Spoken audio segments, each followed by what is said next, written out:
être loulou. Dis-moi Aurélien, est-ce que tu n'aurais pas des conseils à donner pour se lancer sur YouTube? Oui, bien sûr. Vous êtes en train de regarder une émission là, vous vous dites voilà, pourquoi est-ce qu'on est sur YouTube, vous hésitez peut-être à vous lancer sur YouTube. Et ben j'ai 5 conseils pour vous. Comment on fait pour faire de la vidéo sur YouTube?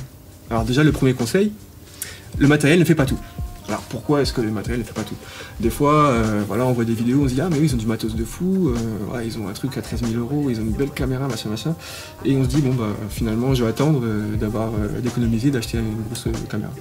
Et ben non, faut pas faire ça. Avec quoi on peut filmer aujourd'hui?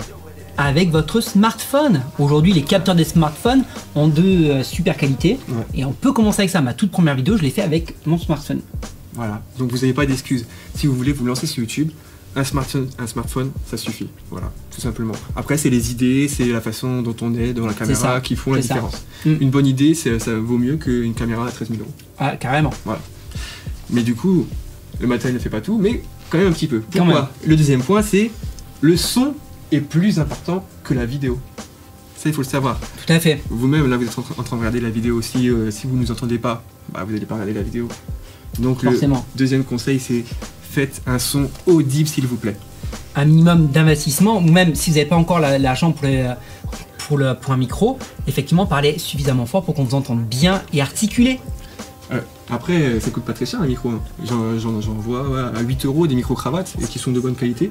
Donc voilà, un petit investissement. Voilà, je sais pas, il y en a peut-être aussi à 30 €, 10 €, il y en a plus cher, 500 €, mais même 10 € ça suffit. Donc, tout à fait. Le deuxième point, c'est ça. C'est ça. Et puis articuler, ça coûte encore moins cher.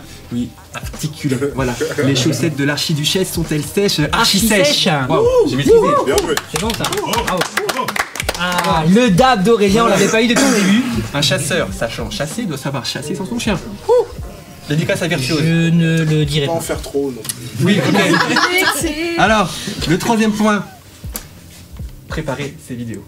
Très important. Ah, très important. Si vous faites que de l'impro, ça peut marcher de l'impro. Hein. Ouais, ça peut marcher. Mais que de l'impro, en réalité, on voit bien que les meilleures vidéos sur YouTube, tout tendance confondues, elles sont ultra travaillées. Ouais. Le scénario est bien écrit à l'avance, toutes les scènes sont bien écrites à l'avance. Il n'y a que très peu d'impro au final. C'est vrai. Aujourd'hui, on est quand même arrivé dans un certain standing sur YouTube, et si tu balances juste avec des E tout le temps, toutes les 4 phrases, il faut que ça soit un peu plus fluide, donc travaille tes scénarios. C'est ça. Donc toujours écrire un petit peu ce qu'on veut faire dans la vidéo, ce qu'on veut dire, même si c'est il y a des vidéos qui sont faites parfois en face cam et où on fait un témoignage, mais au moins avoir les grandes idées de son témoignage sur une feuille à côté, et puis voilà, au moins un minimum de préparation. Oui, il faut. C'est le troisième conseil, on prépare sa vidéo. C'est ça. Le quatrième conseil, quel est ton but? Voilà. Quel est ton but quand tu veux faire des vidéos sur YouTube ou sur n'importe quelle plateforme? Est-ce que tu veux la gloire? Est-ce que tu veux de l'argent? Ou est-ce que tu le fais par passion, tout simplement, parce que tu as envie de dire des choses et que c'est ta manière de t'exprimer? Donc ça, c'est très important. C'est ça, ton objectif. Ne pas faire des vidéos pour l'argent, quoi. Disons-le. Voilà. Aujourd'hui, gagner de l'argent avec YouTube, c'est mort. C'est plutôt difficile. Ouais. Le marché est déjà pas mal saturé, ce qui fait que si c'est ton seul objectif, bah je te conseille de faire autre chose. Tout à fait. Voilà.